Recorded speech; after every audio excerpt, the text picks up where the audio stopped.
But now for the good stuff. Our speaker today is Dr. Rab Razzak.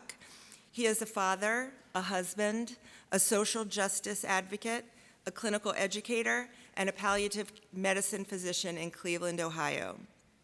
When not parenting or working, he can be found telling dad jokes, which I appreciate, sharing wisdom, and watching New York and Notre Dame sports teams play.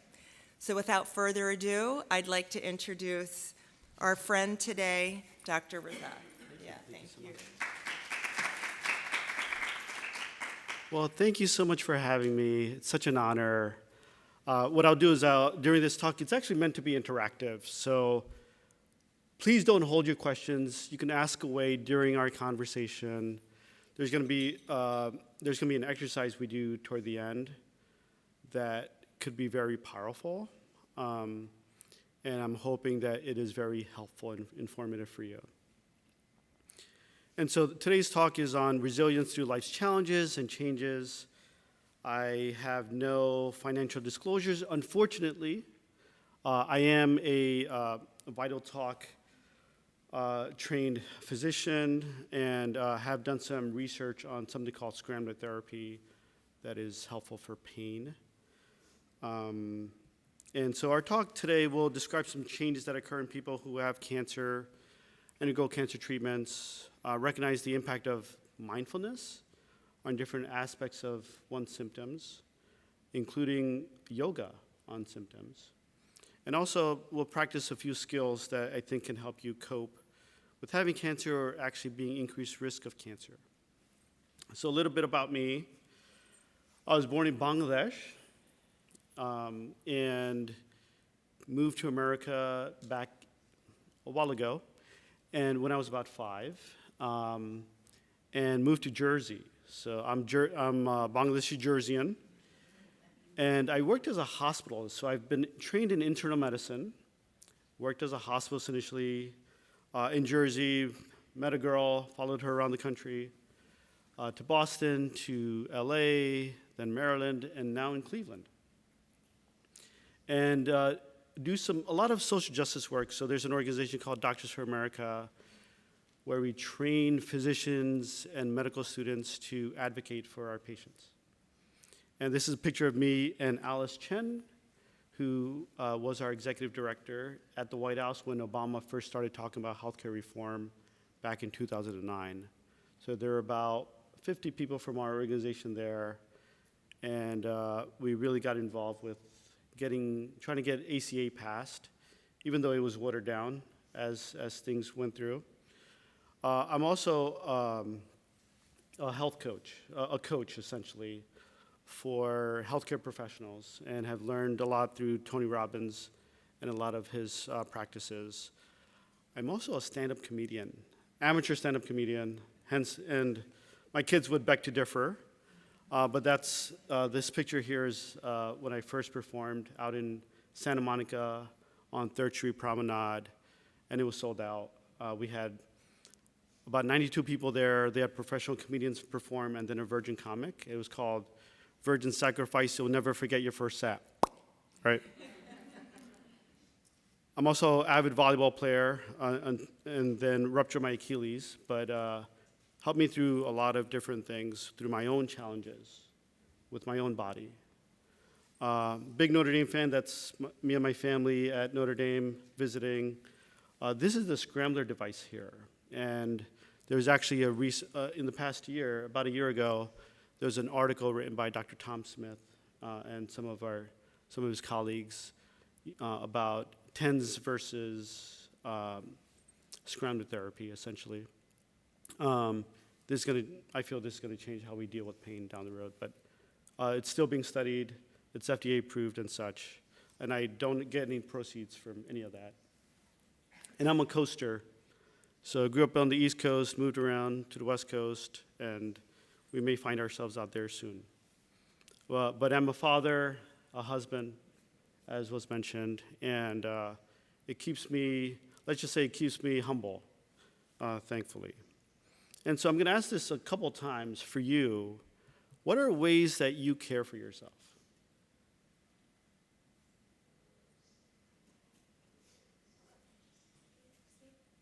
Sleep. Exercise. Bubble baths. I love that. What else? I'm sorry? Crafting. Excellent. What else? Baking. Wonderful. What else?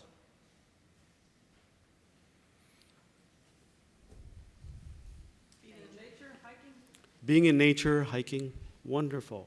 Wonderful.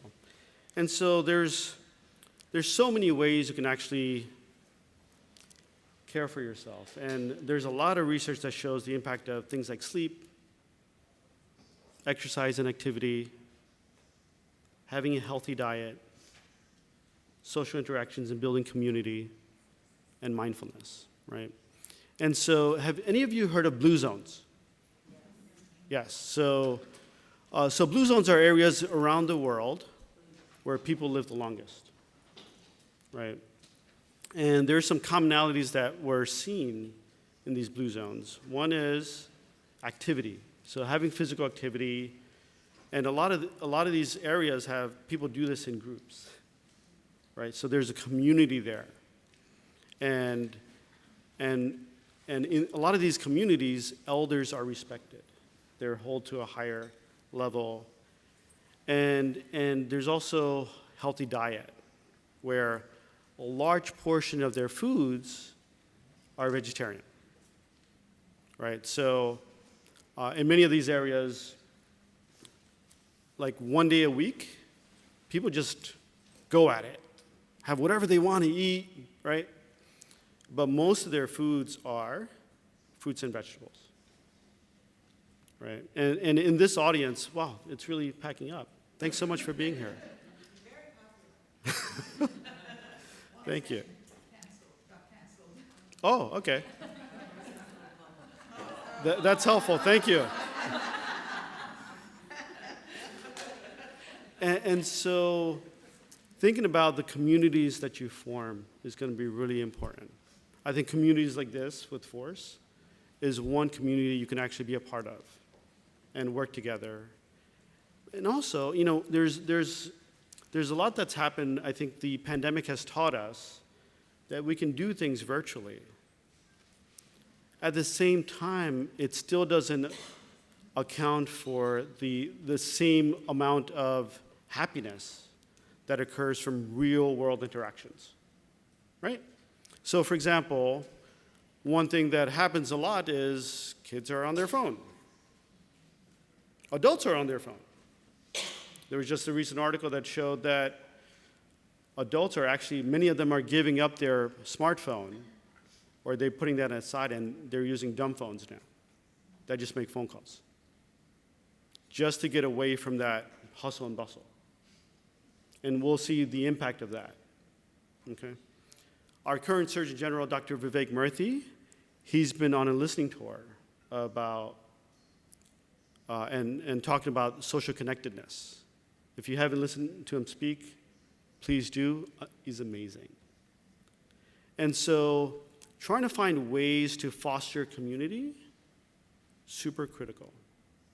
Sleep, how many of you get 8 hours or more of sleep? Oh, quite a handful.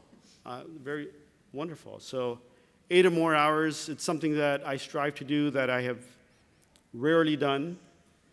And I think the past year I probably got 3 days of those. At the same time, I recognize how critical that is for recovery, right? Especially as you age, especially as you have things come up with your health, right? And so as you get treatments for cancer, as you develop cancer or at increased risk for cancer, what are some changes you've noticed or you've seen that can occur?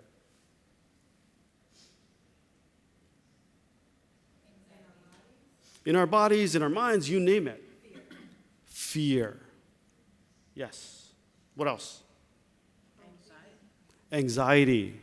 Yes. What else? Overthinking. Okay, what else? And how about from treatments that you've underwent or that people undergo, right? Fatigue, very, very common. Anxiety again. Brain fog. Excellent. So from the different treatments, there are many different things that can occur from the cancer itself. There can be many things that occur, right? So you mentioned a lot of those, and as I think about some of this fear or our minds, we keep it racing, right? And especially if you're at increased risk for something, right? Your mind's going to wander. And I'm hoping through this session, I can give you some tools to keep in your pocket or back pocket. And I want you to think of some of this as medicine. Medicine for your body, medicine for your soul. Okay? And so, starting with things like meditation. And so it's a group of practices for cultivating emotional well-being, relaxation, mindfulness, insight, wisdom, and compassion. And they've looked at many studies. So there's an article that was written about this by Dr. Goyle and his colleagues. And they did what we call a meta-analysis, where they looked at all these studies and saw that there are about 47 trials, over 3,000 participants, and they saw that mindfulness meditation programs had moderate evidence of improved anxiety. And the improved anxiety can occur from 8 weeks to like 36 months. And depression can decrease 8 weeks to 6 months. And pain for weeks. I actually took care of someone in the hospital, and this is at my previous job in Maryland. And this person was there for 9 months in the hospital. And I just came back from one of these Tony Robbins workshops, and I'm like, I'm going to help her. I can do anything, right? My fellow was there, so I trained fellows also, people who have trained in medicine or different fields, and then do a palliative medicine fellowship, hospice and palliative medicine fellowship. And I said, and he says, hey, this person has pain, but it's not really related to any serious illness. And so that doesn't include palliative care usually. But I just came back from this workshop, and I was like, let's see. We go in there, this poor woman has a lot of GI issues, a lot of gastrointestinal issues. Her gut's slowed.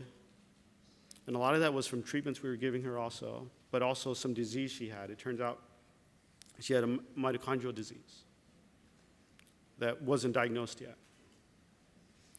And so and she had chronic pain in her belly, and they were giving her pain medications, opioids.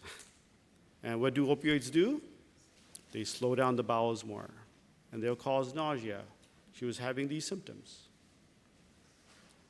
And she was on very high doses of fentanyl at one point. She was on 250 micrograms of fentanyl at one point. And by the time I saw her, she was on fentanyl 100 micrograms per hour with Dilaudid or hydromorphine, 4 milligrams every 4 hours as needed. And she's still in agony, still in pain. So as we got to talk to her, we realized, I think helped her realize, you're on all these pain medications, these opioids, for pain, but you're still in pain. Something's missing. So clearly these medications are not helping. Let's find other ways to help you. Got a lot of background, was able to be present. Because this is what we do in palliative care. We take care of people with serious illnesses, help them through the worst times of their lives. There's some patients I've been taking care of for the past 5 years. They came in here severe pain, and now they come in like, hey, doc, how you doing? Good to see you, right? It's an amazing transformation that occurs with people. And it turns out when palliative care is involved in many patients' lives, especially with cancer, people live better and longer with it than without it. Okay? And so I'm talking to this woman, and ultimately went through a mindfulness exercise. It's called the triad, where we went over her physiology, looked at focus, what she was focused on, and then the language that she uses for herself. And as we did this, initially talked about when she's in pain, and she was bawling, crying her eyes out. And my fellow's looking at me like, what are you doing? You're making it worse. That's a look I got, like, right? And then afterward, and then I asked her, think of a time when you're in complete peace. And I want us to do this here toward the end of the session, okay? And we did that, and all of a sudden, crying stopped, her physiology changed. You can see her smile, see her at peace. And we did this for a few minutes. Had her think about the language that she uses for herself. And after we were done, I asked her how that went. How did she feel? And she said, this is the first time in 2 years I have not had pain for that duration. So our mind can really do a lot in terms of, can sort of trick us. At the same time, it can reprogram. You can actually reprogram parts of your mind to feel different. So there's this impact of things like yoga on cognition. So I think some of you mentioned something about brain fog, right? So this study looked at patients who had stage 0 to 3 breast cancer survivors for 12 weeks, twice weekly, who had either yoga or they were on a wait list control, where they just did whatever they did. And then looked at interventions at 3 months follow-up. And the people in the yoga arm actually had an average of 23% lower symptoms in terms of problems with their cognition. And so they were able to function much better. And this was consistent even after 3 months. Impact of sleep. Sleep is another big issue that occurs with people, right? Your mind's wandering. And so this occurred in 410 survivors with moderate or greater sleep disturbances for 2 to 24 months post-surgery, chemotherapy, and/or radiation. And they got standard care versus standard care plus 4 weeks of yoga intervention. And these interventions were 2 75-minute sessions where they did yoga, and some of that included breathing exercises, some of that included some posture movements, and meditation. And those in the yoga arm actually had greater improvements of global sleep quality, their daytime dysfunction, how quickly they fell asleep, and being able to stay asleep, their efficiency with that, and also medication use. The medication use was not statistically significant, but everything else, their quality, the duration, the sleep disturbances was actually no difference, but the daytime dysfunction, significant. They were much more functional. And then they also looked at patients with multiple symptoms. And so this was looking at 320 patients with breast cancer who had breast cancer surgery, and they were randomized to a 6-week mindfulness-based stress reduction program versus usual care. And they looked at an array of symptoms, of psychological symptoms like depression, anxiety, stress, fear of recurrence. Sound familiar? Or physical symptoms like fatigue, pain, stress, fatigue, pain, sleep, drowsiness, and then cognitive symptoms. And they looked at baseline, 6 weeks, and 12 weeks. And these mindfulness exercises actually, it was effective in both the psychological anxiety, depression, perceived stress, quality of life and emotional well-being, and fatigue, where improvement of fatigue, sleep, and drowsiness. And these symptoms were sustained at 12 weeks, right? So think of this as medicine. Medicine for the body, medicine for the soul. And so there's more and more data collected over the years. UCLA has a mindfulness awareness research center, and they've done interventions looking at mindfulness, and it actually has reduced perceived stress, marginal reduction in depression, as well as significant reduction in the pro-inflammatory gene expressions that occur and inflammatory signals. And so these things work. And so again, you talked about some of the things you do. And I'm wondering if you'd be open to trying a few new things.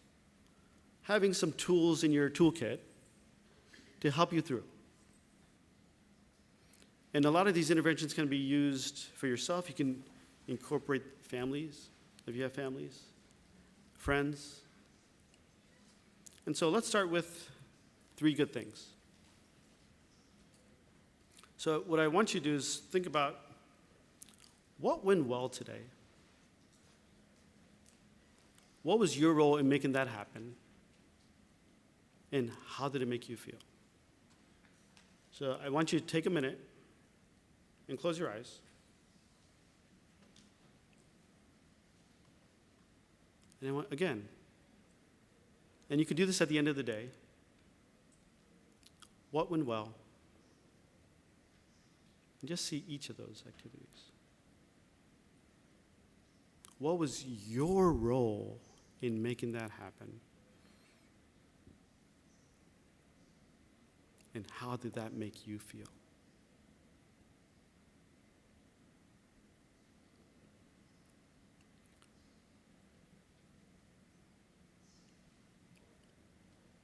I see some changes in your physiology here.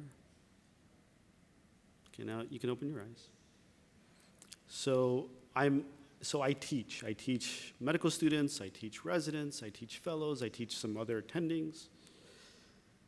And this is an exercise that I teach them as well as my patients, right? Because there's high level of burnout in healthcare. Many people are actually leaving healthcare, whether they're doctors or nurses or other practitioners. And Brian Sexton out at Duke actually has done a lot of these studies looking at 3 good things and saw that there was lower burnout, lower depression, less conflict, a lot of better work-life balance. Okay. What if you did this at night? What if this is the way you finished your day? How would that feel? And I know we just did that for like a minute or so today. But what if you spent like 5 minutes on something like this? Do you just think about that? So there's 2 primary emotions we have, right? And although every emotion we have pretty much goes to either one. Love and fear. Love is gratitude, healing, celebration. Fear is anxiety, depression, sadness. All the, quote, negative emotions. And here's the thing. Have you ever been angry and happy at the same time? At the exact same time? You may feel that, but what may have happened is you can go back and forth. But feeling both at the same time, I would challenge you that would be very difficult to do. And so, if you just look at numbers, if you go, when you find yourself in fear, recognize it. Recognize where you are. And you can change your physiology. And recognize what about that experience was challenging. And once we sort of delve deeper into what's going on, we can actually fix it. And here's the thing, I don't want you not to have negative emotions. That's unhealthy. It's important to feel it, but not be overcome by it. Does that make sense? Again, I want you to feel negative emotions, but I don't want you to be overcome by it. Because then we can't move, we can't fix, we can't heal. Because we're so overwhelmed by that emotion.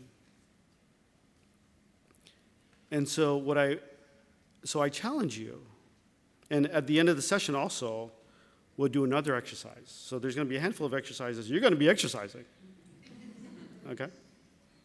And so the other concept is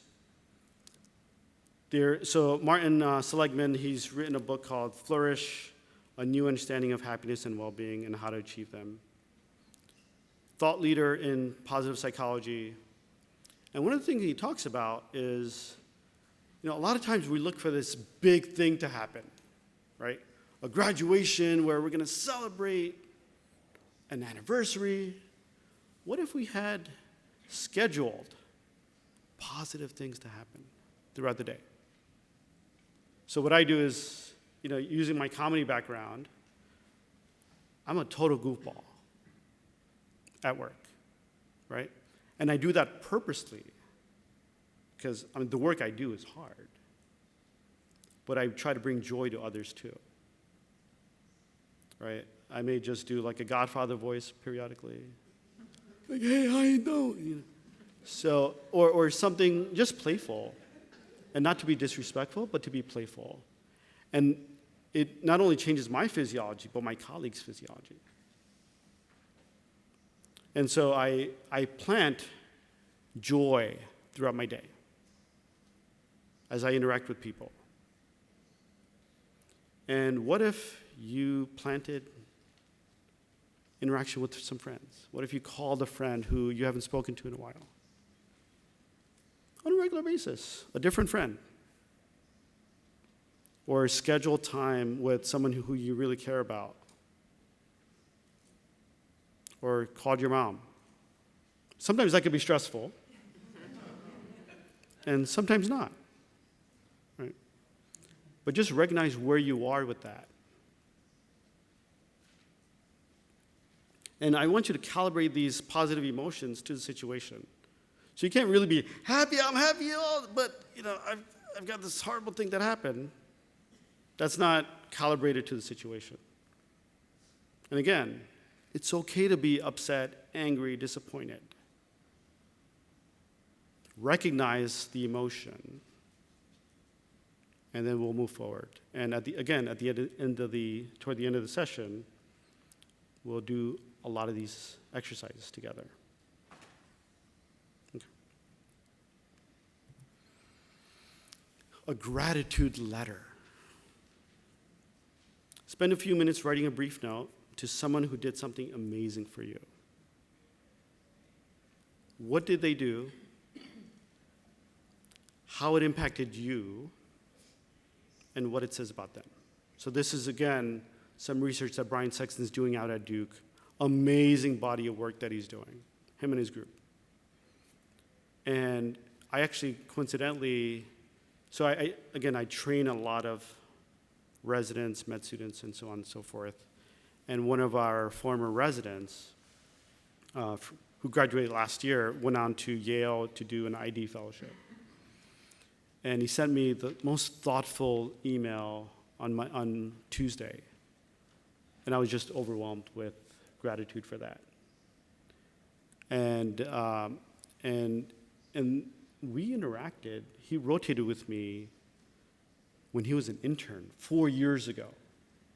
And he still remembered the experiences he had, which was, I was just like overwhelmed by that, like the fact that he still remembered me.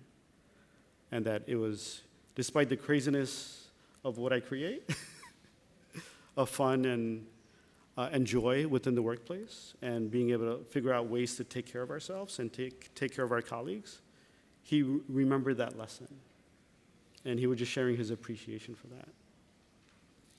And so it turns out when you read when you write that letter, a gratitude letter, not only will it help you feel better, but the person you're writing to. Or what if you wrote to someone who has passed and someone else reads it, they'll actually feel better too.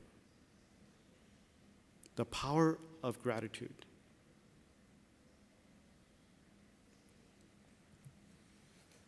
And then some random acts of kindness.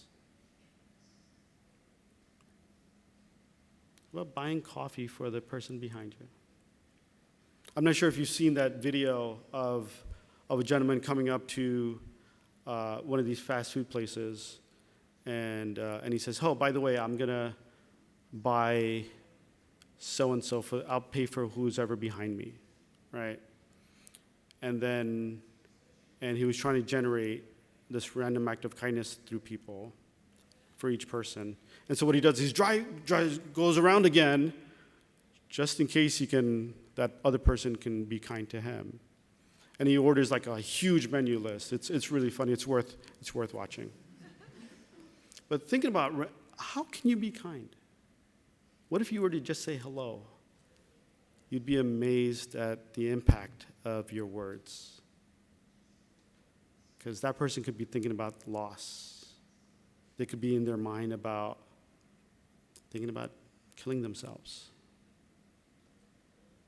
And what if you were part of that solution?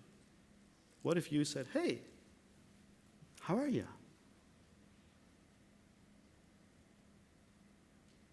How are you feeling today?" Or, "You've got a beautiful essence here." Or however you're feeling as you interact with that person. Quite powerful.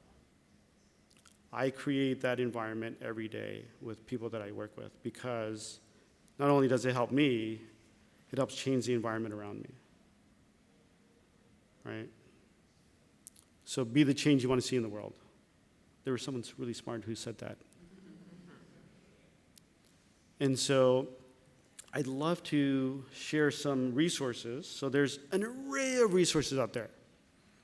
If you like apps, there's all these different apps you can try. By the way, I don't benefit from any of this financially or anything. But these are some tools that I've found that could potentially be helpful. So there's a Buddhify app or Headspace or Calm.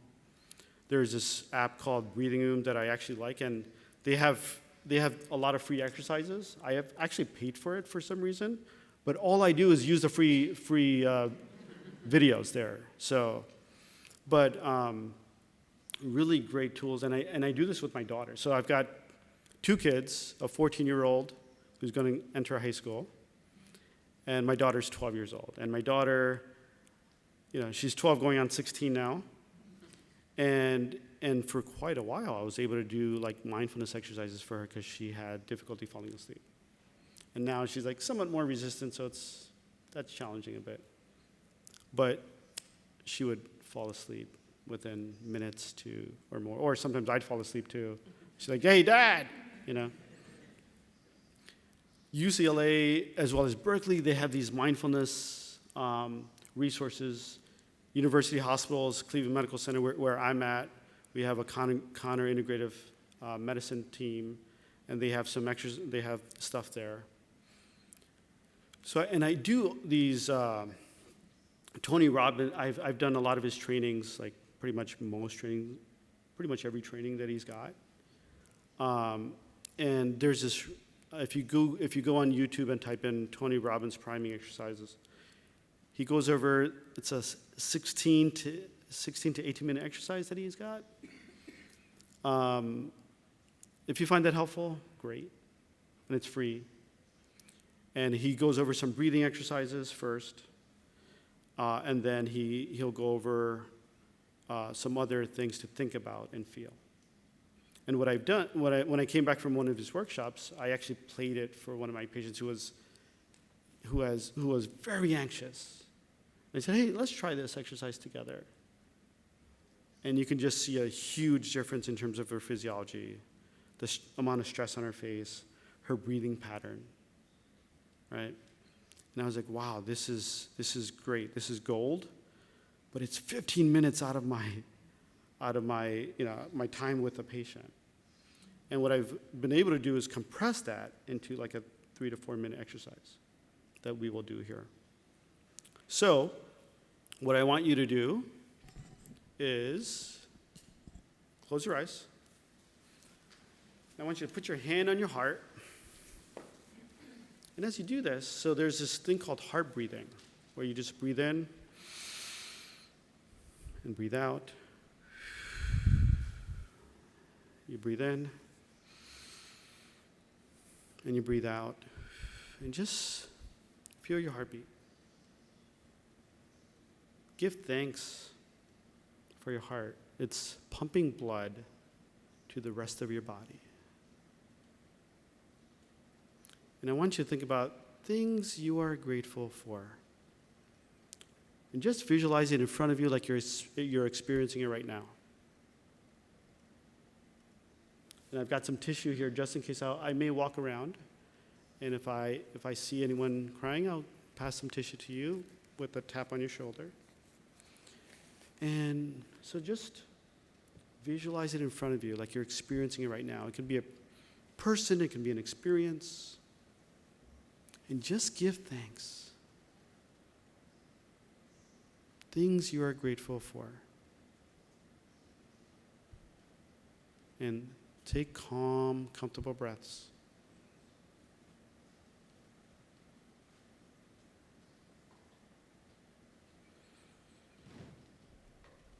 Breathe in. Breathe out. And if it's a picture you see, brighten the picture. Raise the volume of that experience. See if that intensifies the emotion of gratitude.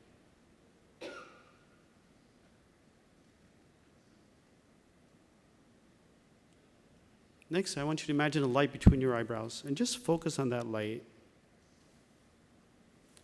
And that light could be light, it could be energy, it could be the divine, whatever you want it to be. And imagine that light entering your body, healing the things that need to be healed. Healing any pain, any sadness, any frustrations or disappointments.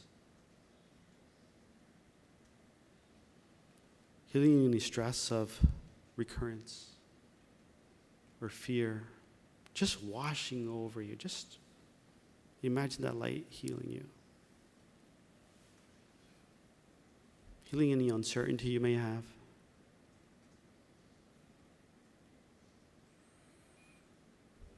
And that same light sending out energy all throughout your body, strengthening the best parts of you.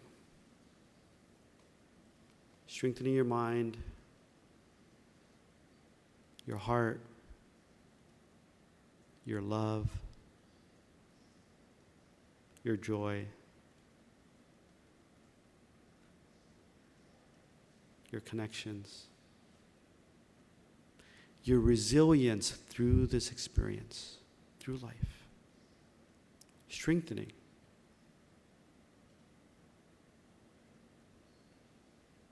And finally, one by one, I want you to visualize 3 things you're going to create or accomplish. And it could be as simple as, I'll bring a smile to someone's face. Just visualize it happening the way you want it to happen, just like athletes do before they go into a court or a track or a field. Visualize it happening and celebrate each one with a smile like it's happening for you at this moment. And just experience that. Celebrate it. Celebrate it with a smile.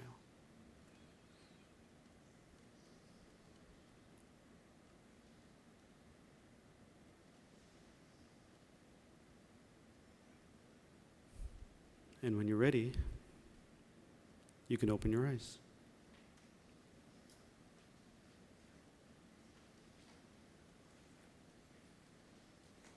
How's that experience for you? And do any of you notice before and after feeling?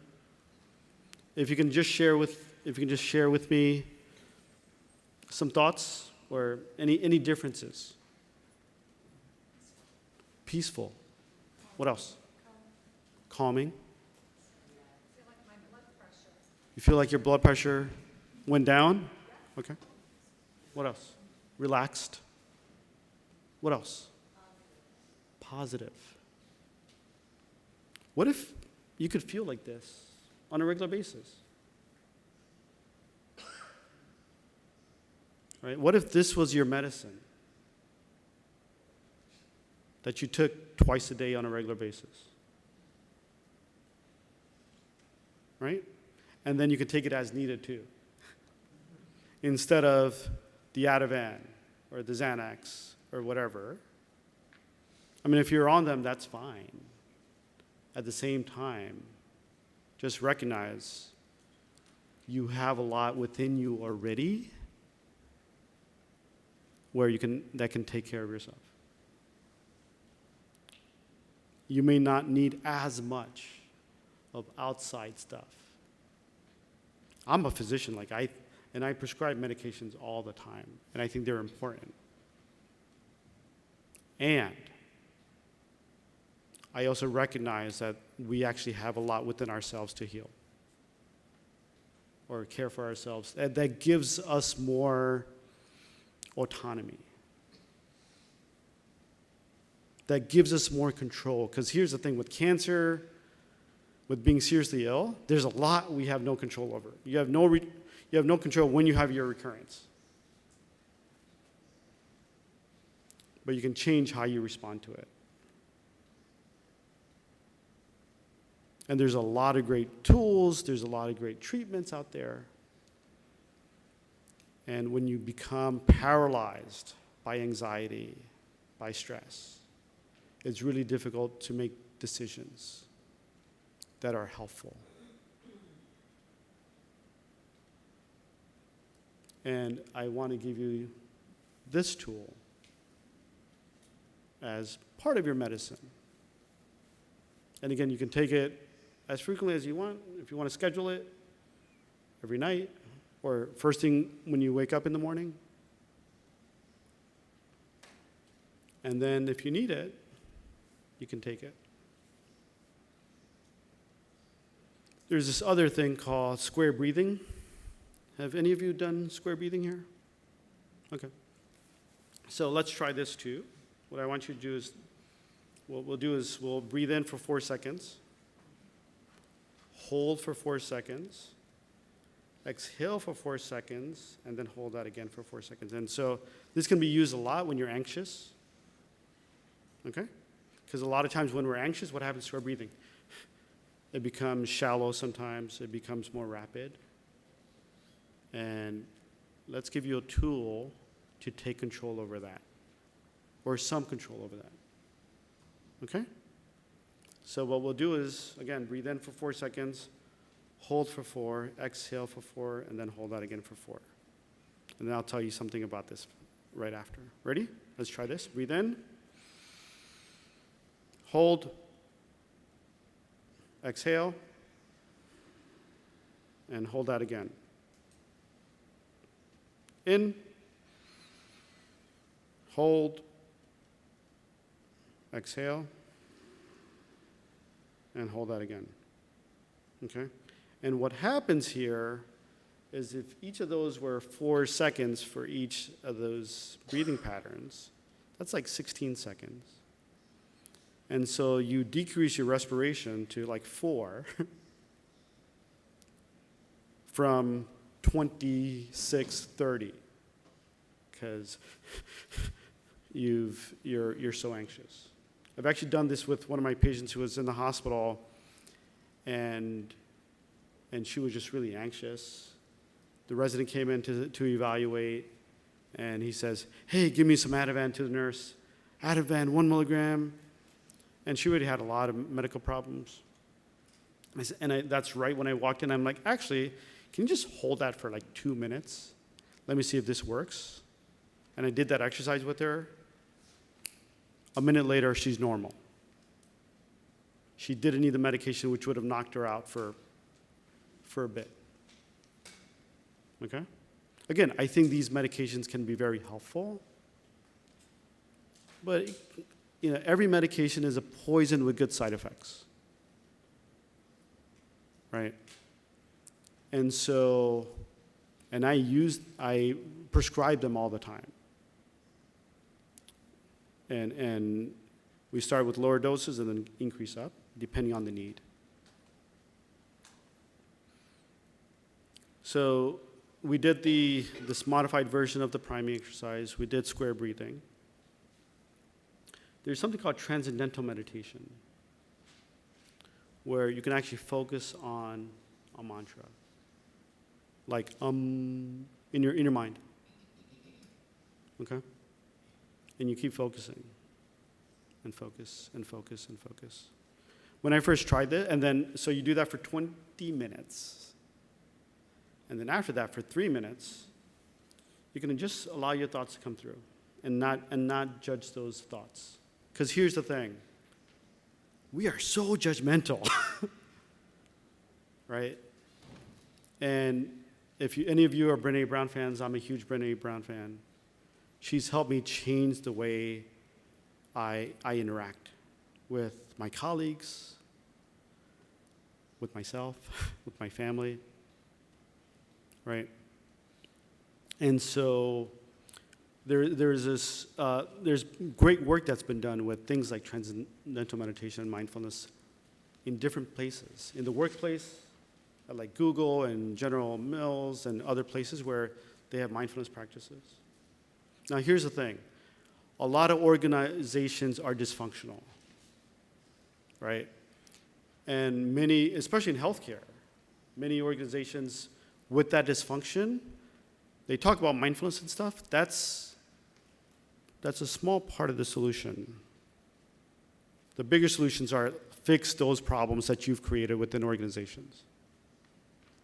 However, some of these tools can help us not be overwhelmed. Does that make sense? And so with this transcendental meditation, they've done these exercises in schools, right? The worst of the worst school out in like Oakland, I think it was a middle school, they had horrible grades. Kids were like on probation. There was all these things, negative, their test scores were horrible. Kids would be suspended, you name it.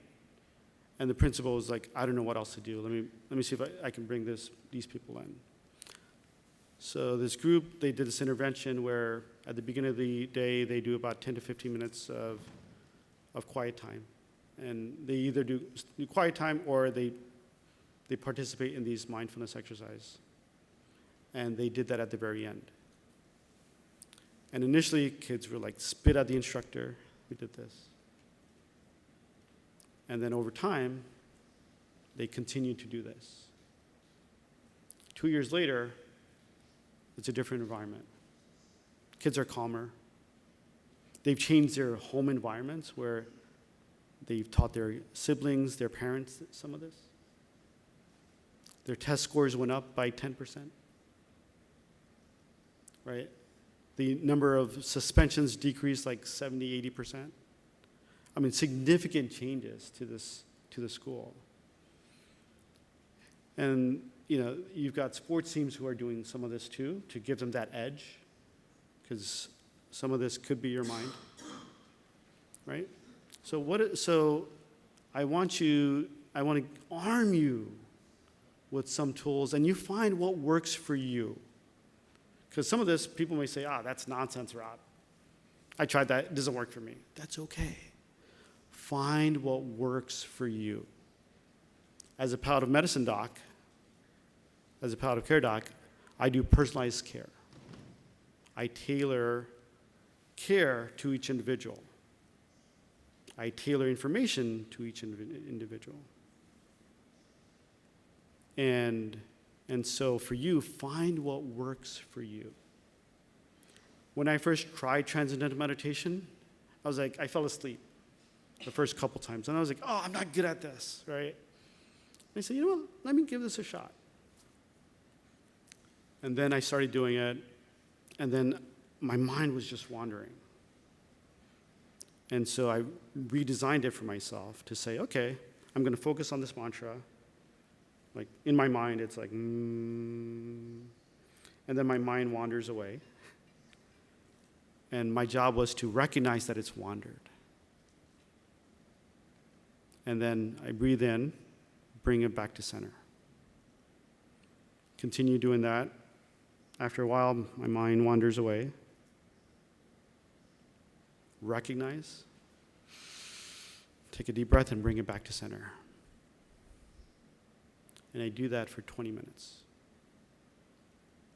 And so I'd like to try this for a few minutes here to give you just a taste of this.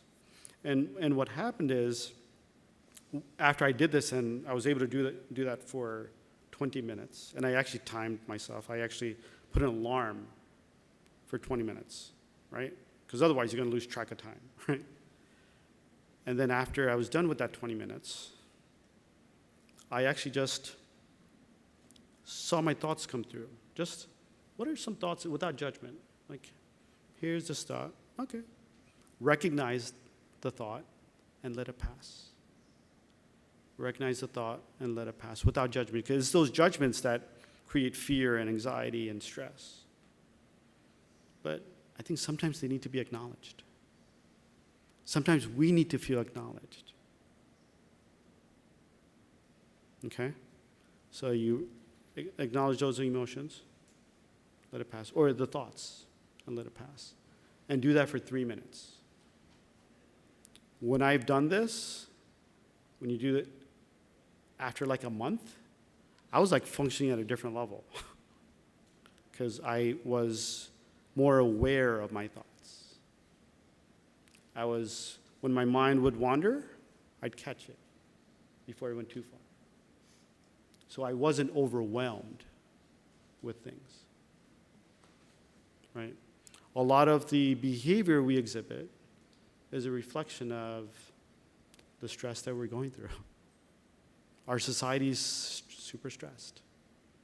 We have so many things coming at us, with wars, with like so much social injustice, so much negativity that can occur. At the same time, there's a lot of beauty. So I want you to close your eyes. Let's try this for 5 minutes. I want you to close your eyes. I want you to just think of a mantra in your mind.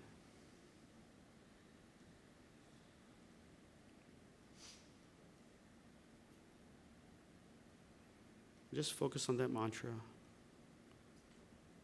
Maybe keep it at the center of your mind.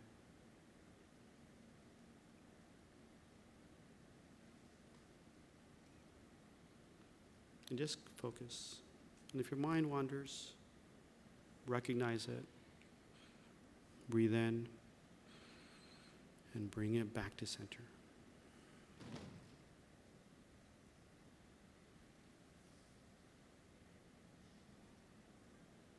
Focus on the mantra.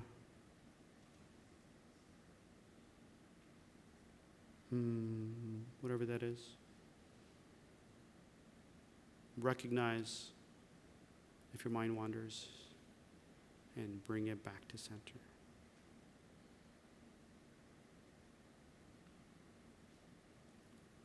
I'll keep quiet so you can have your own experience here.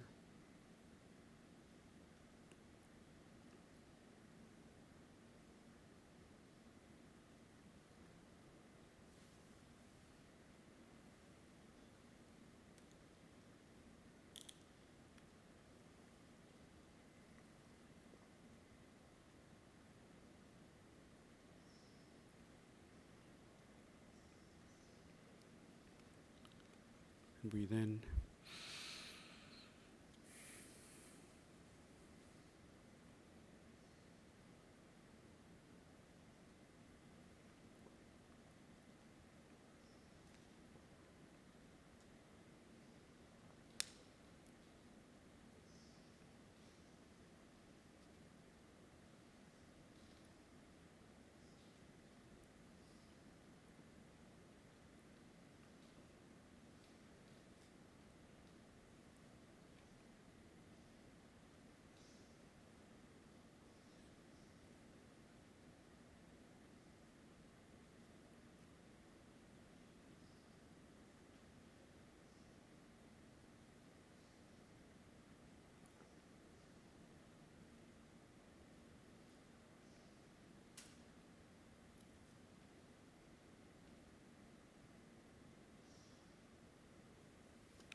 And now I want you to just think about, just see your thoughts come through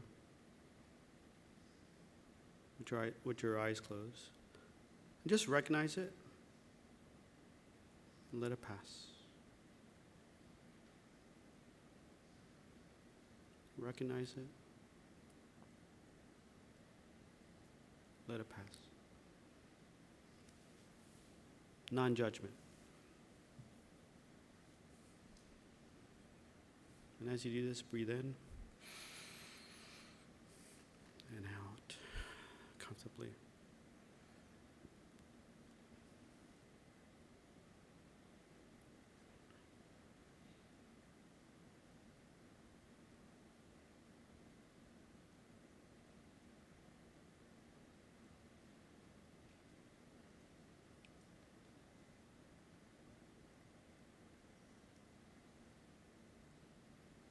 And you can open your eyes.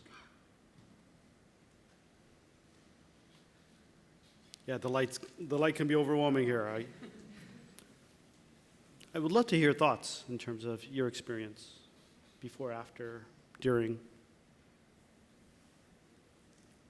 Yes. I would just say I had ovarian cancer like 10 years ago, and then I had breast cancer a couple months ago. I had ovarian cancer 10 years ago and breast cancer a few months ago, and when I did ovarian, I did a mindful stress reduction class, and it was really helpful. And this time I'm like, oh yeah, I know about that, and I did that. Been there, done that, and so I really haven't been paying that much attention this time. And I realized how much I should get back to this and how beneficial it is. So Okay. I'm so glad I'm here, and I appreciate it. So thank you. Thank you so much for sharing. Yeah, I'm so glad. I'm so glad you got that recognition of, hey, this was helpful. Let me use resources that are helpful for me. Right? Thank you.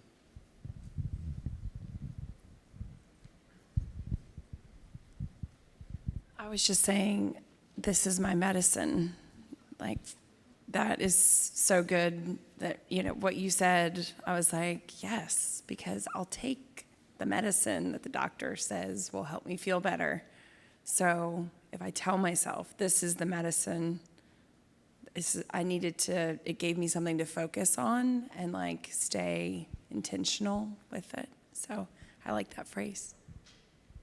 Oh, thank you. Again, find what's helpful for you, because sometimes that medicine may not be helpful for you, but something else may be. So find what works for you. So that's my challenge for each and every one of you. If any of these exercises helped, wonderful. I'm so glad. I'm so honored to be in your path. And there's so many other resources out there like this. Find what works for you.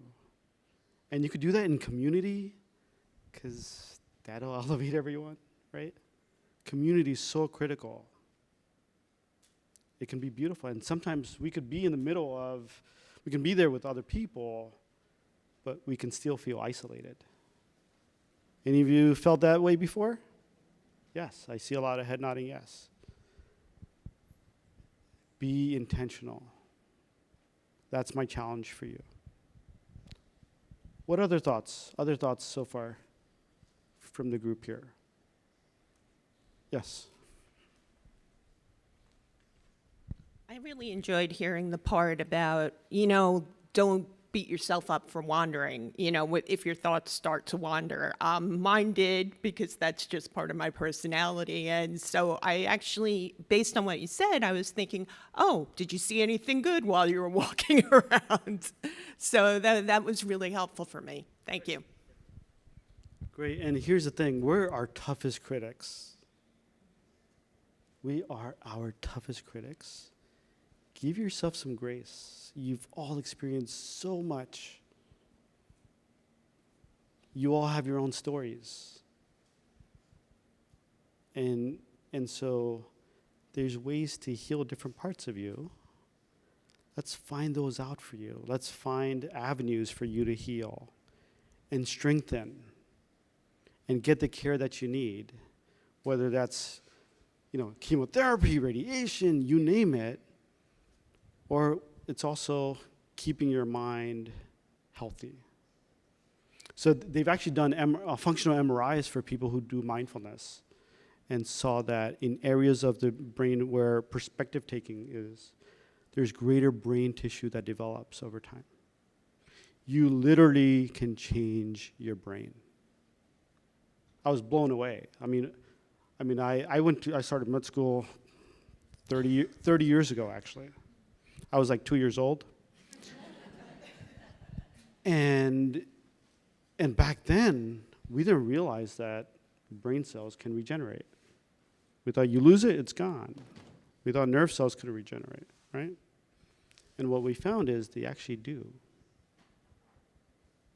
And so you can actually have greater brain. You can change your brain. Other thoughts so far about that exercise? Yes. So I actually had a physical reaction too, in that when we first started, I felt my shoulders were here and my jaw was clenched. And within just a few seconds, I realized my shoulders were lowering and my jaw was softening. And that too, for me, was a great reminder of the benefits of mindfulness, physical benefits as well. Great. Thank you all for sharing. Now, we'll do one more thing called a triad. Okay? And the triad, think of a triangle, right? And the base is your physiology. How are you breathing? What's your face doing? Is it smiling or is it frowning? Is it clenched? Right? What's your focus? What are you focused on? Okay? And I'm going to prompt this so I'm just going to give you a little background. And then the third one is, what language are you saying to yourself? So what I want you to do is close your eyes. I want you to think of a moment when you were ecstatic, when you felt powerful, where you felt happy. Go back to that moment in time, whatever moment that was. And as you think about that that feeling, think about, what was your physiology like at that time? How are you breathing? What were you doing with your face? How about your body? Were you hunched over? Were you tense? Or were you loose, propped up? And what were you focused on at that time when you were experiencing this? What was your focus? And if you could say something to yourself in that moment, thinking back, what could you have said to yourself? What language could you have used at that moment about the experience? Or what meaning would you give that experience?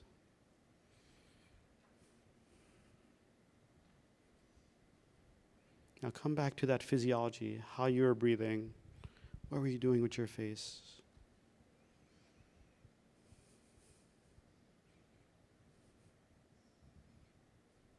Go back to that focus. What were you focused on?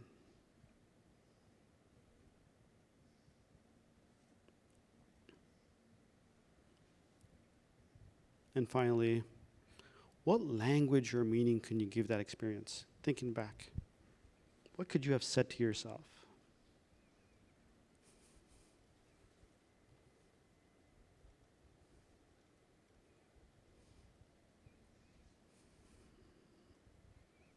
And you can open your eyes. Now, how was that experience? I'm sorry? Empowering. Can you tell me more about that? So I'm from Iceland, so English is not my first language. But I also work for the Cancer Society in Iceland. So I had a lecture in English for people working at aluminum plant in English. about preventive behavior related to cancer. So I held it in English, and it was very empowering. So it took me back there, and I was very proud of myself. So it was very good to think back. Thank you. And your English is great, so wonderful. Thank you so much for sharing that. What other experiences have you all had? You want to share? So I'm a genetic counseling student, and I really wanted to learn so much from this. I have been trying to implement mindfulness moments into some of our classes. So thank you for explaining all of this. And I actually was thinking about the moment I found out I was going to get into graduate school, and just how amazing and the triumph of getting somewhere where I knew I was going to finally be. So that's Wonderful. Thank you so much for the work you do and the work you will do. Congrats. What else? Yes, 1 second. So when you said to go back to a happy place, I've had many happy places in my life.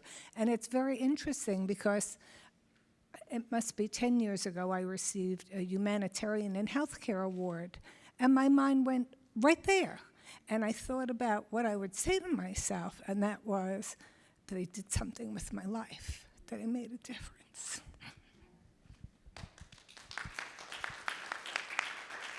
Can I give you a hug?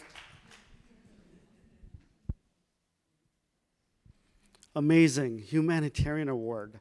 I need to bow. Congratulations. That's amazing. And the fact that, how often have you thought about this? Oh my God. Wow, 9 years and you haven't thought about that. How would it feel to think about it more often? Probably wonderful. Okay, wonderful. I have not had this peace in my life. My sister is very into this, and she has spoken to me for many years about it. But I think I'm going to start incorporating this. It was a good feeling. I'm so glad to hear that. Thank you. And here's the thing. In medicine, one thing that happens is, a lot of doctors may talk about it, say, hey, you could incorporate mindfulness exercises. But unless we do this with people, they won't know how it feels. So I've been teaching this to my medical students, residents, and you can see a huge change in their behavior. It's really powerful. So hopefully, down the road, if you do come across someone who does that with you, who knows, maybe they'll be my student. No. At the same time, I think it's really important to recognize, to just be exposed to some of these things. And if it's helpful, wonderful, right? If it isn't, sorry I wasted an hour plus of your time. Okay. And so thank you so much for your attention, for playing with me, and for participating. I'm so honored to be here, and so glad that you've been able to attend this, and thanks so much for playing full out. This is, I think, being exposed to things is important. At the same time, recognizing that you have a lot of this within you already. Let's give you some more control. Thanks. And if you have questions or comments, feel free to come up. And this is being recorded. And so please speak into the mic here.